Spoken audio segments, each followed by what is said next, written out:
मायके की रात वर्सेस ससुराल की रात। रात के 11 बजे हैं। बाहर उमस और भयंकर गर्मी है। गौरी रसोई के तवे के पास फर्श पर बिखरी हुई जली रोटियों के बीच बैठी हुई है। उसकी बड़ी मम्मी कल्लो जी हाथ में जलती हुई लकड़ी का जलता हुआ टुकड़ा लिए गुस्से से हाँफ रही हैं।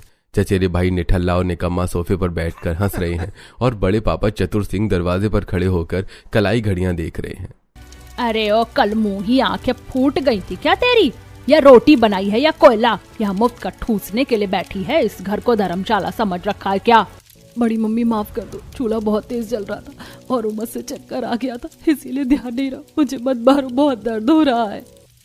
अरे कल्लो, क्यों अपना खून जला रही है इस मनहूस के पीछे? इसके बाप के मरने के बाद से हमारे घर का तो सुख चैन ही छिन गया है। खिला खिला कर इसकी खाल मोटी करती है, तभी जुबान लड़ाती है। मम्मी ये ऐसे नहीं सुधरेगी, इसकी जुबान बहुत चलने लगी है आजकल। कल कह रही थी कि इसे आगे पढ़ाई करनी है, पढ़ लिख कर लाट साहब बनेगी महारानी। अरे पढ़ाई करेंगी? 9 दिन चढ़े 2.5 कोस। इसे घर का झाड़ू पोछा तो ठीक से होता नहीं है। चलिए शहर की मेम साहब बनने। 2 कोड़े मारो इसे। कल्लो जी गौरी के बाल पकड़कर उसे जोर से जमीन की तरफ धक्का देती है।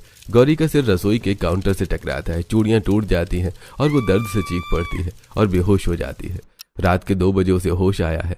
चतुर सिंह, कल्लो और दोनों बेटे अंदर ठंडी हवा में सो रहे हैं। गौरी के माथे से खून बह रहा है। वो हाथ में एक कटा हुआ पुराना तकिया सीने से चिपकाए उनके बंद दरवाजे के बाहर भयंकर उमस और पसीने में खड़ी है।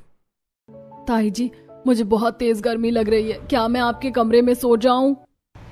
अच्छा, हमारे कमरे में सोएगी? कहीं की महारानी पटरानी हो रही है? अच्छा, तो अब तू आधी रात को हमारी नींद खराब करके हमारी जगह सोने के सपने देख रही है? कहीं दिमाग सटिया तो नहीं गया तेरा? भाग यहाँ से।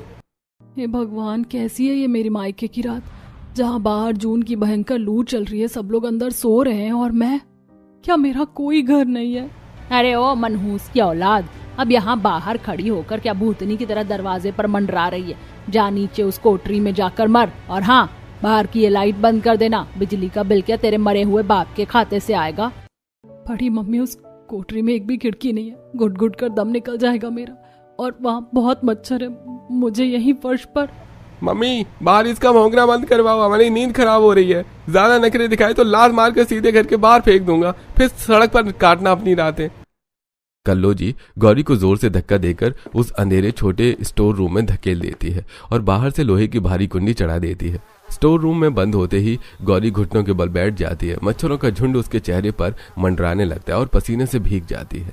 काश उस दिन दादा दादी ने मुझे इनके साथ में नहीं भेजा होता, मेरी इतनी बुरी जिंदगी नहीं होती। ये मच्छर, ये गर्मी, ये भगवान, मेरा क्या होगा? क्या मेरी रातें ऐसी दर्दनाक रहेंगी? रोते रोते गौरी की आंख लग जाती है। अगली सुबह 5 बजे कल्लो जी चीखती हुई अपने कमरे से आती है। अरे ओ महारानी, जा जाकर हैंडपंप से पानी लेकर आ। मेरे बच्चों को गर्मी हो रही है, परेशान हो रहे हैं, और यहाँ पर महारानी को आराम परवाने से फुर्सत नहीं है। अब जा जाकर बाल्टी भर कर लेकर आ। जी ताई जी। सुबह के 6 बज रहे हैं। गौरी नीली प्लास्टिक की भारी बाल्टी हाथ में लिए बाहर हैंडपंप से पानी भरकर ला रही है। उसकी आंखों के नीचे काले घेरे और दोनों पैरों और हाथों पर मच्छरों के काटने के बड़े बड़े लाल निशान उभरे हुए हैं। पड़ोस की विमला चाची हाथ में चाय का कप लिए अपनी गैलरी से ये सब देख रही हैं। अरे ओ कल्लो रानी, जरा बाहर तो आ रही, देखना जरा अपनी इस भतीजी गौरी के हाथ पैर। इतने मोटे मोटे फोड़े कैसे पड़ गए इसके पूरे शरीर पर, जैसे किसी ने मधुमक्खी का छत्ता छोड़ दिया हो इस बेचारी पर।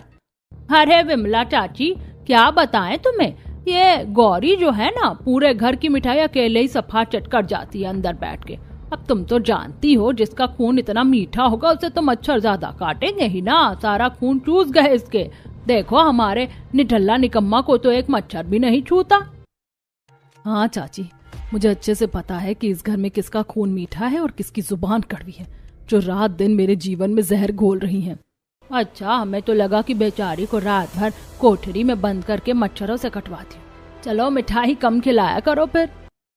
अपने घर का देखो, हमारे घर की चिंता मत करो। चोरी का माल मोरी में ही जाता है, जितनी मिठाई चुराएगी उतने मच्छर तो काटेंगे ही।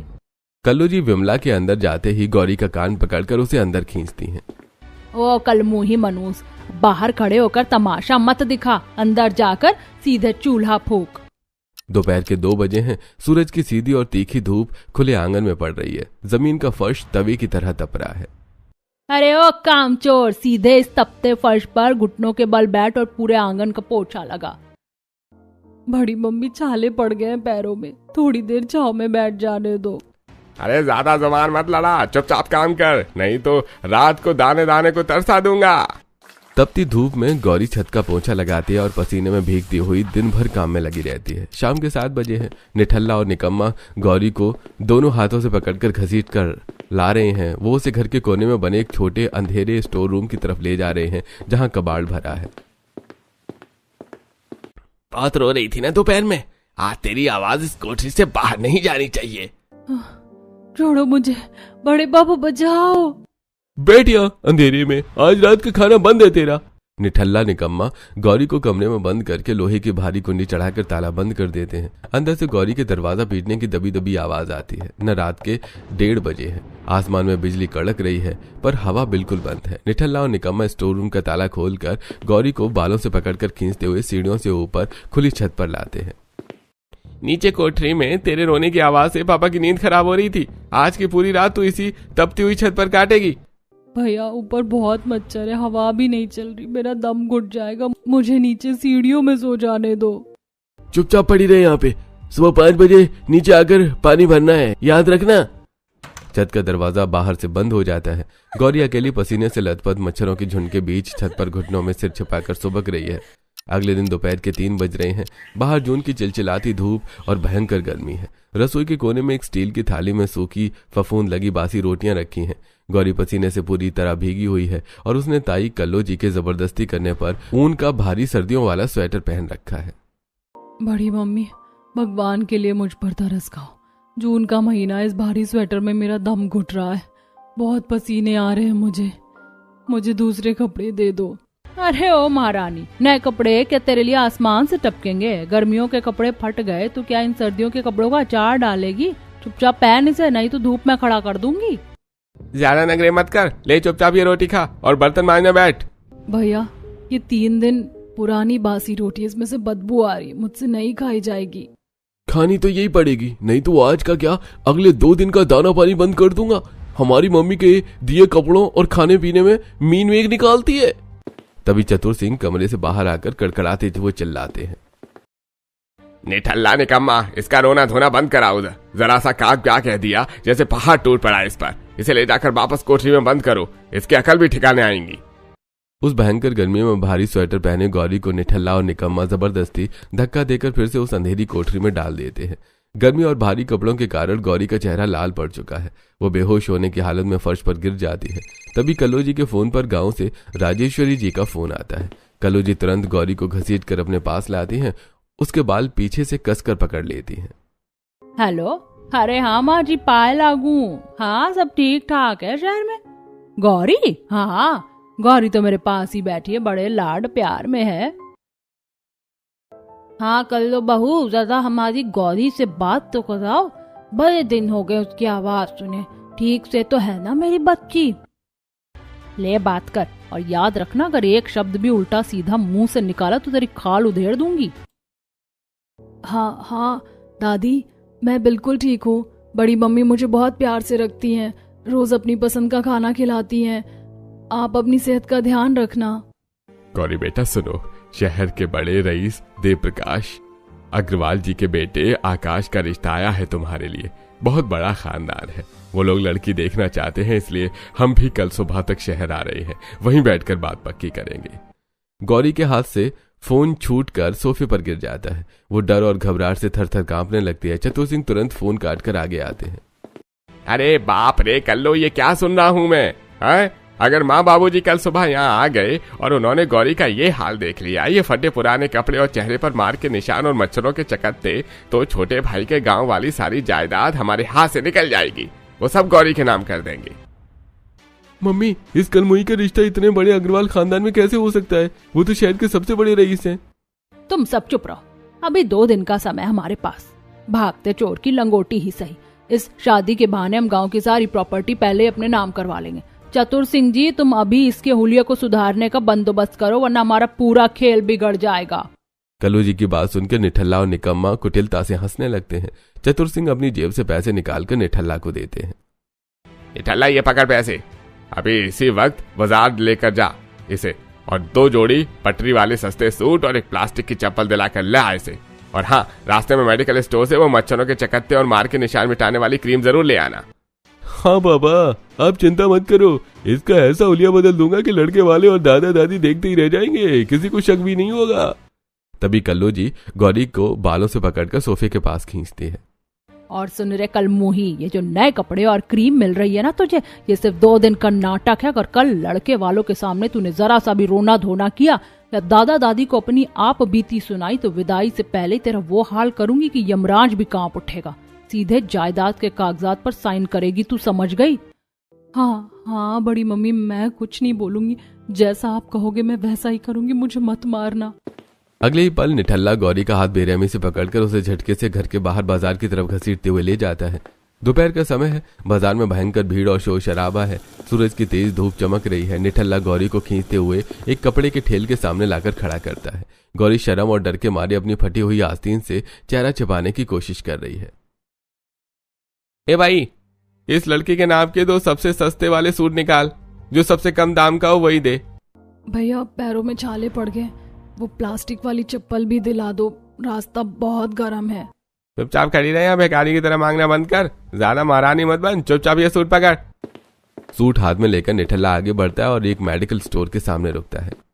भैया, इस लड़के के हाथ पैर पर जो मच्छरों के काटने के लाल निशान है ना, इन्हें 2 दिन में गायब करने वाली कोई तगड़ी क्रीम दे दो जल्दी से। भाई साहब, ये सिर्फ मच्छरों के निशान नहीं लग रहे हैं, कुछ चोट के भी हैं। अरे तो डॉक्टर, तू अपना ज्ञान अपने पास रख, जितनी दवा मांगे उतनी दे, ज्यादा बकवास मत कर।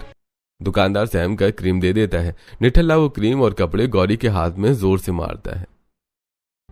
ले इसे पकड़ और चल घर चलते ही पूरा शरीर पर मल लेना। कल जब अग्रवाल खानदान के लोग आए तो तू एक रईस घर की संस्कारी बेटी दिखनी चाहिए, कोई अनाथ नौकरानी नहीं। चल अब घर।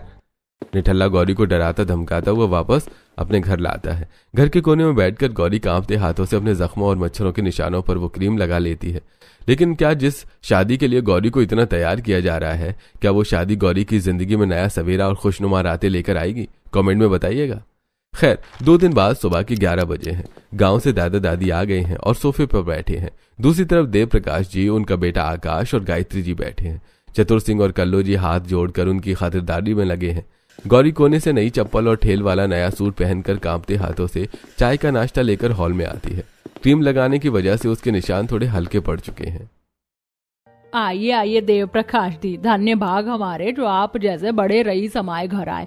हमारी गौरी तो साक्षात गाय है, सुबह से रसोई में ही आपके लिए पकवान बना रही थी। हाँ समझी जी, हमारी बच्ची बहुत सुघड़ है। माँ बाप के जाने के बाद इसकी बड़ी मम्मी ने इसे अपनी सगी बेटी की तरह पाला, कोई कमी नहीं छोड़ी। आपकी बात बिल्कुल सच लग रही है राजेश्वरी जी, लड़के के चेहरे पर ही संस्कार दिख रहे हैं। वैसे हमारे बेटे आकाश को लड़की से अकेले में थोड़ी बात करनी थी, अगर आप लोगों की इजाजत हो तो। अरे हाँ, क्यों नहीं। निठल्ला निकम्मा, जरा आकाश बाबू और गौरी को अंदर कमरे में लेकर जाओ, आराम से बात करने दो। आकाश और गौरी अकेले बात करने आए हैं। निठल्ला दरवाजे के बाहर खड़ा होकर खिड़की से गौरी को आंखें दिखा रहा है। गौरी थर थर कांप रही है। गौरी, तुम इतना कांप क्यों रही हो? मुझसे डरो मत, मैं कोई भूत नहीं हूं। क्या तुम इस शादी से खुश हो? तुम्हारी हाँ है ना? अगर मैंने इस अमीर लड़के को ना कह दिया तो बड़ी मम्मी विदाई से पहले मेरी जान ले लेंगी, और अगर हाँ कह दिया तो कम से कम इस नरक जैसे मायके और इन भयानक तड़पती रातों से हमेशा के लिए पीछा छूट जाएगा। गौरी, तुम्हारे माथे पर ये कैसा निशान है? तुम ठीक तो हो ना? हाँ जी, मैं ठीक हूँ, बस कल रसोई में चक्कर आ गया था। मेरी तरफ से इस शादी के लिए हाँ है। आकाश उसकी सादगी और सहमी हुई आंखों को देखकर मुस्कुरा देता है। उसके बाद दोनों की शादी पक्की हो जाती है। कुछ समय बाद शहर के एक नॉर्मल मैरिज हॉल में आकाश गौरी के गले में मंगलसूत्र पहना रहा है और उसकी मांग में सिंदूर भर रहा है। फेरे खत्म होते ही विदाई से ठीक पहले चतुर सिंह और कल्लू जी गौरी को कोने वाले कमरे में खींच ले जाते हैं। चतुर सिंह की जेब में गांव की जायदाद के कागजात हैं। चल कल मुई, बहुत बड़े घर की रानी बन गई ना तू। अब चुपचाप इस अंगूठे पर स्याही लगा और गांव की सारी जमीन हमारे नाम ट्रांसफर कर। अगर 1 सेकंड की भी देरी की तो तेरे इस पति को यहीं ठिकाने लगा दूंगा। जल्दी कर, बाहर गाड़ी खड़ी है तेरी, चमड़ी जाए पर दमड़ी ना जाए। अपने बाप की जायदाद हमारे नाम कर, तभी तू इस घर की दहलीज पार करेगी। गौरी कांपती उंगलियों से उन कागजात पर अपने अंगूठे का निशान लगा देती है। ये लीजिए, ले जाइए सब कुछ, पर भगवान के लिए मुझे छोड़ दीजिए, मुझे यहाँ से जाने दीजिए। कागजात हाथ में आते ही कल्लू और चतुर सिंह बनावटी तौर पर रोते हुए गौरी को विदा करते हैं। गौरी बिना रोई कार में बैठती है। रात के 10:30 बजे हैं। अग्रवाल निवास के बाहर पूरा परिवार खड़ा है। गायत्री जी हाथ में कुमकुम, अक्षत और आरती की थाली लिए खड़ी हैं। दरवाजे पर तांबे का एक सुंदर कलश और कुमकुम के पानी से भरी थाली रखी है। गौरी लाल जोड़े में घूंघट निकाले खड़ी है। नजर ना लगे मेरी प्यारी बहू को। चल बेटा गौरी, अपने दाहिने पैर से इस कलश को हल्के से गिराकर घर के अंदर कदम रख। हे भगवान, बड़ी मम्मी कहती थी कि मैं मनहूस हूँ, जहाँ जाऊंगी वहाँ अमंगल करूंगी। अगर ये कलश मुझसे ठीक से नहीं गिरा तो क्या ये लोग भी मुझे मारेंगे? अरे डरो मत गौरी, पैर आगे बढ़ाओ। माँ कब से तुम्हारी आरती उतारने के लिए खड़ी है। गौरी कांपते हुए पैर से कलश को हल्के से ढकेलती है और कुमकुम की थाली में पैर रखकर जैसे ही सफेद फर्श पर चलती है उसके पैरों के सुंदर लाल निशान छप जाते हैं। गायत्री जी तुरंत आगे बढ़कर उसे गले लगा लेती हैं। आज से ये घर तुम्हारा हुआ बेटा। राधा, लखन, जाओ अपनी भाभी को घर के अंदर ले जाओ। चलो भाभी, आपको आपका नया कमरा दिखाते हैं। रात के 11:30 बजे हैं। आकाश के कमरे में एसी चल रहा है जिससे ठंडी ठंडी हवा आ रही है। बेड पर मखमली गद्दे और सुंदर चादर बिछी है, लेकिन गौरी उस आलीशान बेड पर न बैठकर कमरे के सुदूर कोने में फर्श पर जमीन पर घुटने मोड़कर सिकुड़ कर बैठी है। उसने डर के मारे न तो एसी का रिमोट छुआ है और न ही लाइट बंद की है। आकाश कमरे में आता है। गौरी, अरे तुम यहाँ नीचे फर्श पर क्यों बैठी हो? और इतनी गर्मी में कमरे का एसी और पंखा क्यों बंद कर रखा है? देखो तुम पूरी पसीने से भीग गई हो। मुझे माफ कर दीजिए, मुझसे बहुत बड़ी गलती हो गई। मैं आपके इस कीमती बेड को गंदा नहीं करना चाहती थी। मुझे बस इस कोने में फर्श पर ही सो जाने दीजिए। मैं कोई आवाज नहीं करूंगी, प्लीज मुझे मारना मत। अरे पागल हो क्या गौरी? तुम मेरी पत्नी हो, इस घर की लक्ष्मी हो। ये बेड, ये कमरा, ये सब कुछ तुम्हारा ही है। तुम्हें यहाँ फर्श पर सोने की कोई जरूरत नहीं है। आकाश उसे सहारा देकर फर्श से उठाता है और बड़े प्यार से मखमली बेड पर बिठाता है। उसके बाद आकाश अलमारी खोलकर उसमें सजे सुंदर कपड़े दिखाते हुए मुस्कुराता है। ये देखो अलमारी, इसमें जितने भी नए सूट और साड़ियां हैं वो सब मम्मी ने खास तुम्हारे लिए खरीदे हैं। जाओ पहले बाथरूम में जाकर फ्रेश हो जाओ, तुम्हें बहुत आराम मिलेगा। गौरी डरते झिझकते हुए आलीशान बाथरूम में जाती है जहां शावर से ठंडा ठंडा पानी गिर रहा है। जब वो कपड़े बदलकर बाहर आती है तो कमरे की ठंडी एसी की हवा उसके चेहरे को छूती है। अरे आ गई तुम? आज तो बहुत ज्यादा गर्मी है ना बाहर। अच्छा हुआ तुमने कपड़े चेंज कर लिए। चलो आओ यहाँ पर, मैंने एसी चला दिया है, तुम आराम से सो जाओ। क्या मैं इस पलंग पर एसी की हवा में मैं यहाँ सोऊंगी? हाँ गौरी, अब से ये कमरा तुम्हारा भी तो है। आओ चलो यहाँ पर सो जाओ। आकाश के कहने पर गौरी बेड पर लेट जाती है और अपने मायके की तड़पती रातों को याद करते हुए गौरी अपने ससुराल में पहली रात बिना किसी खौफ के चैन की नींद सो जाती है। अगली सुबह 10 बज चुकी है। अचानक घड़ी में अलार्म बजता है। अलार्म की आवाज सुनते ही गौरी हड़बड़ा कर उठती है। हे भगवान, अब क्या होगा? अब यहाँ भी मेरी बेरहमी से पिटाई होगी। मैं इतना देर तक सो ली, बड़ी मम्मी को पता चला तो नहीं। गौरी जोर जोर से रोने और खुद का सिर पीटने लगती है। उसकी चीखें सुनकर गायत्री, राधा और लखन दौड़ते हुए कमरे में आते हैं। गौरी बेड से उतरकर सास गायत्री जी के पैर पकड़ लेती है और बिलख बिलख कर रोने लगती है। माँ जी, मुझे माफ कर दो, मुझसे बहुत बड़ा पाप हो गया। मैं सुबह लेट उठी हूँ, मुझे थप्पड़ मत मारना, मुझे धूप में तपती छत पर मत निकालना, मेरे बाल मत खींचना, प्लीज बड़ी मम्मी की तरह मेरी चमड़ी मत उधेड़ना, मैं अभी सारा काम कर दूंगी। अरे चुप हो जा मेरी बच्ची, चुप हो जा, रोते नहीं है। घी का घड़ा कभी फूटा नहीं करता। तू इस घर की लक्ष्मी है, तुझे यहाँ कोई हाथ भी नहीं लगाएगा। हाँ भाभिया, बिल्कुल मत डरो, हमारे घर में कोई सुबह जल्दी नहीं उठता। आप जब तक चाहे सो सकती हैं। मैं आपके लिए गरम गरम पोहा और चाय ऊपर कमरे में ही ला रही हूँ। अरे सुनो भाभी, ये आकाश भैया बहुत खड़ूस दिखते हैं पर है नहीं। अगर इन्होंने आपको जरा सा भी डराया ना तो मुझे बताना, मैं और माँ मिलकर इनकी क्लास लगा देंगे। अपनी सासू माँ की ममता और पूरे परिवार का प्यार देखकर गौरी की आंखों के आंसू थम जाते हैं। गौरी धीरे धीरे शांत होती है। तभी आकाश कमरे में दाखिल होता है। माँ क्या हुआ? गौरी रो क्यों रही है? तुम्हारी तबीयत तो ठीक है ना गौरी? आकाश, जरा अपनी पत्नी के हाथ और पीठ के निशान देखो। ये बच्ची आज सुबह लेट क्या उठी, इसके दिल का खौफ बाहर आ गया। ये हमसे भीख मांग रही है कि इसे धूप में मत भेजना, इसके बाल मत खींचना। उस चतुर सिंह और कल्लो ने इस बच्ची को जानवर बनाकर रखा था। क्या ये लोग इतना गिर सकते हैं? हाँ, लेकिन वो बाद में देखेंगे। पहले इस बच्ची को देखते हैं। बेटा तू नहा ले, हल्के कपड़े पहन ले, फिर नीचे आ जा।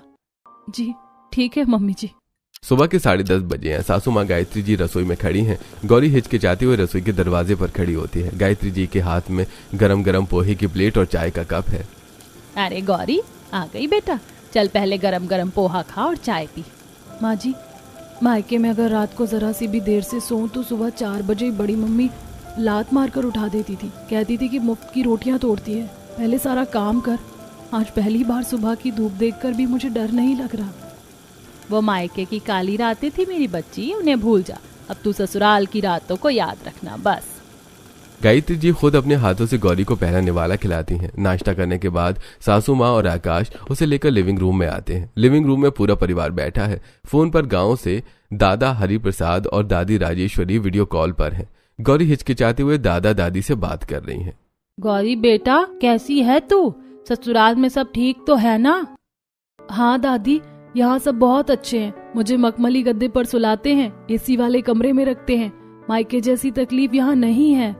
अरे मायके जैसी तकलीफ मतलब? अरे चतुर सिंह और कल्लो ने तेरे साथ क्या किया गौरी? सच सच बता बेटा।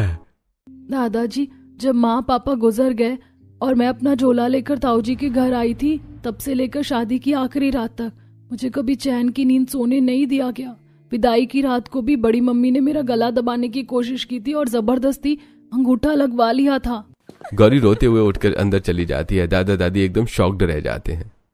अरे राजेश्वरी, अरे दाल में कुछ काला नहीं, पूरी दाल ही काली है। उस चतुर सिंह और कल्लो ने हमसे झूठ बोला कि वो गौरी को अपनी बेटी की तरह रखते हैं। हमें तुरंत शहर जाकर सच का पता लगाना होगा। दोस्तों, गौरी के माता पिता की मौत के बाद उसके सगे ताऊ और ताई ने उसके साथ जो बर्ताव किया, क्या समाज में अनाथ लड़कियों के साथ ऐसा वाकई होता है? क्या अपनों के वेश में छुपे ऐसे कसाईयों को बेनकाब करना जरूरी है? अपनी राय कमेंट में जरूर दें। अब देखिए कहानी का सबसे बड़ा मोड़। दोपहर का समय है। दादा दादी गांव से सीधे शहर में चतुर सिंह के घर पहुंचते हैं। ताई कल्लो और ताऊ चतुर सिंह आंगन में बैठे हैं। दादाजी जोर से दरवाजा खटखटाते हैं। अरे बाबूजी, अम्मा, आप लोग अचानक यहाँ शहर में? चतुर सिंह, तुम्हारी बुद्धि खराब हो गई है क्या? एक तो हमने अनाथ बच्ची को तुम्हारे भरोसे छोड़ा और तुमने उसकी जिंदगी नरक बना दी। अरे राम जी, अम्मा जी, आपका दिमाग खराब हो गया है क्या? एक तो हमने उस मनहूस लड़की को इतने अपने घर में रखा, खिलाया पिलाया, और अब आप हम ही पर ऐसे घटिया इल्जाम लगा रही है। वो लड़की नंबर 1 की झूठी है। तभी शोर सुनकर पड़ोस की एक औरत दीवार के पास आकर खड़ी हो जाती है। अरे अम्मा जी, ये कल्लो सरासर झूठ बोल रही है। हमने अपनी आंखों से देखा है। जेठ के तपते महीनों की रात हो या कड़कड़ाती ठंड की रात, ये कल्लो गौरी को घर से बाहर निकाल देती थी।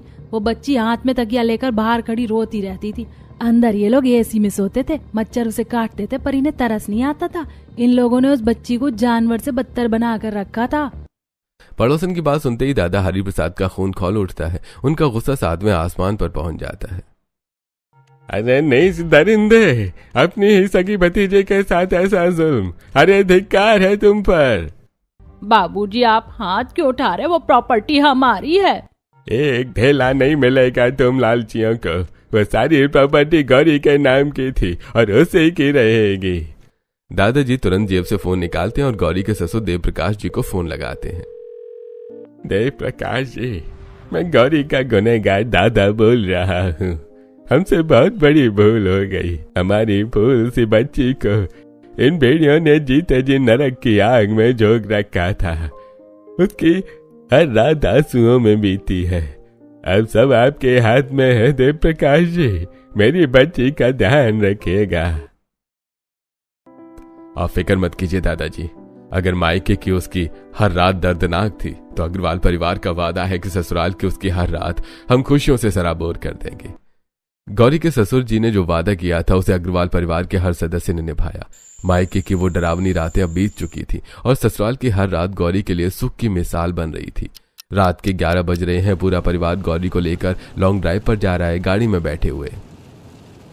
गौरी, जरा गाड़ी का एसी कम करूं क्या? काफी ठंडी हवा आ रही है। नहीं आकाश, रहने दीजिए। मायके में गर्मियों की रात को ताई जी मुझे घर से बाहर निकाल देती थी और मैं मच्छरों के बीच तड़पती थी। आज गाड़ी की इस ठंडी हवा में आपके साथ बैठकर लग रहा है जैसे मैं कोई सपना देख रही हूँ।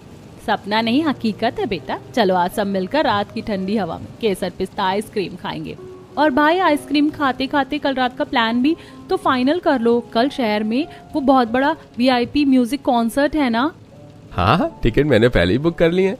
कल की रात मेरी सुंदर बीवी के नाम। गौरी तैयार है ना? कल तुम्हें एक बहुत बड़े लाइव शो में ले चलेंगे। म्यूजिक कॉन्सर्ट मैंने तो आज तक सिर्फ टीवी पर देखा है आकाश। अरे कल तो अपनी आंखों से देखना बेटा, अग्रवाल परिवार की बहू जहां भी जाएगी शान से जाएगी। और अगली ही रात आकाश अपना वादा पूरा करता है। शहर के सबसे बड़े और शानदार VIP म्यूजियम कॉन्सर्ट के ठीक सामने, जहां रंग बिरंगी रोशनियां जगमगा रही थी, वहां आकाश और गौरी फ्रंट रो में बैठे थे। गौरी देखो सामने स्टेज की तरफ, तुम्हारा फेवरेट सिंगर लाइव परफॉर्म कर रहा है। कैसा लग रहा है तुम्हें? बहुत ज्यादा खूबसूरत आकाश। मायके में सूरज ढलते ही मेरा दिल कांपने लगता था कि पता नहीं आज रात बड़ी मम्मी कौन सा नया जुल्म ढाएंगी। मेरे लिए रात का मतलब सिर्फ अंधेरा और रोना था। और मेरे साथ तुम्हारी हर रात का मतलब होगा रोशनी, सुकून और ये खूबसूरत मुस्कान। जो बीत गया उसे उस अंधेरे में ही छोड़ दो गौरी। सच्ची आकाश, आपके साथ इस उजाले में आकर ऐसा लग रहा है जैसे मुझे मेरी खोई हुई जिंदगी वापस मिल गई है। Thank you so much. Gauri के ससुराल में रातें हंसी खुशी गुजर रही थी। कुछ दिनों बाद गौरी अपने ससुराल वालों के साथ पास के एक बड़े मंदिर में दर्शन करने गई है। परिवार के सभी लोग पंडित जी से बात कर रहे हैं और गौरी हाथ में पूजा की थाली लिए वीरान में बने एक पेड़ के पास खड़ी है। तभी अचानक ताऊ चतुर सिंह और उसके दोनों निकम्मे बेटे निठल्ला और निकम्मा उसे घेर लेते हैं। चतुर सिंह के हाथ में जायदाद के नए कागजात हैं। बहुत उड़ रही है ना तू? तेरे दादा दादी ने हमारे घर आकर तमाशा किया। चल चुपचाप इस नए पेपर पर साइन कर, नहीं तो आज तुझे जिंदा नहीं छोड़ेंगे। नहीं ताऊ जी, मैं साइन नहीं करूंगी। वो बाबा की आखिरी निशानी है। अरे साइन कैसे नहीं करेगी? आज तेरी ये ससुराल वाली हेकड़ी यही निकाल दूंगा। गौरी का गला दबते ही उसकी पूजा की थाली हाथ से छूटकर गिरती है। गौरी तड़पने लगती है। तभी निकम्मे निठल्ले, जैसे नाम है वैसे ही कर्म। कमीनों, तुम्हारा ये हिम्मत कि सरेआम मेरी पत्नी पर हाथ उठाओ। अरेस्ट कर लो इन तीनों कसाईयों को। जबरदस्ती साइन करवाना, घरेलू हिंसा और जान से मारने की कोशिश। हवालात में चक्की पीसेंगे अब ये तीनों। पुलिस ताई ताऊ और दोनों बेटों को घसीटते हुए जीप में डालती है। गांव की और शहर की पूरी प्रॉपर्टी कानूनी तौर पर गौरी के नाम सुरक्षित हो जाती है। कुछ दिनों बाद आकाश गौरी को हनीमून के लिए पहाड़ों की खूबसूरत वादियों में ले गया, जहां एक शांत बहती नदी के किनारे आलीशान लग्जरी टेंट लगा हुआ था। अरे लो गौरी, कड़कड़ाती ठंड में ये गर्मा गर्म कॉफी और ये कश्मीरी शॉल अच्छे से ओढ़ लो। नदी के किनारे ठंडी हवा बहुत तेज है। पता है आकाश, मायके की ऐसी कड़कड़ाती ठंडी रातों में मेरे पास ओढ़ने को एक फटा हुआ कंबल तक नहीं होता था। लेकिन आज तुम दुनिया की सबसे महफूज जगह पर हो। हाँ आकाश, अब मुझे रातों से डर नहीं लगता, बल्कि अब मुझे रातों से प्यार होने लगा है। हनीमून से लौटने के बाद गर्मियों की एक रात को पूरा अग्रवाल परिवार घर की बड़ी सी खुली बालकनी में इकट्ठा हुआ, जहां ठंडी हवा देने वाला एक बड़ा कूलर लगा था। भाभी देखो मैं कैसे दिख रहा हूँ, एकदम मैंगो भूतना। लखन, तुम कभी नहीं सुधरोगे। बहुत मजाकिया हो तुम। लखन, परेशान मत कर अपनी भाभी को। आकाश बेटा, फ्रिज से वो गाढ़ा ठंडा ठंडा मैंगो शेक और खरबूजे के टुकड़े निकाल ला। गौरी बेटा, अब तो तुम्हें इस घर में मायके जैसी घुटन नहीं लगती ना? बिल्कुल नहीं पापा जी। मायके की वो भयानक रातें अब एक बुरा सपना लगती है। इस परिवार ने मुझे जो प्यार दिया, उसके बाद मेरी हर रात खुशनुमा हो गई है। रात के 2 बजे कमरे में AC की मखमली ठंडक थी। गौरी किंग साइज बेड के मखमली गद्दे पर बिना किसी खौफ और बिना किसी आंसू के सुकून की गहरी नींद सो रही थी। आकाश सोती हुई गौरी को देखकर मुस्कुराता है। सो जाओ सुकून से गौरी, अब तुम्हें अपनी जिंदगी की किसी भी रात में कभी रोना नहीं पड़ेगा। यह आकाश का वादा है। दोस्तों, क्या आपको लगता है कि गौरी के ताई ताऊ जैसे लालची और क्रूर लोगों को पुलिस के हवाले करके ताउम्र जेल की सलाखों के पीछे सड़ने के लिए छोड़ देना चाहिए? अपनी राय कमेंट में जरूर दें।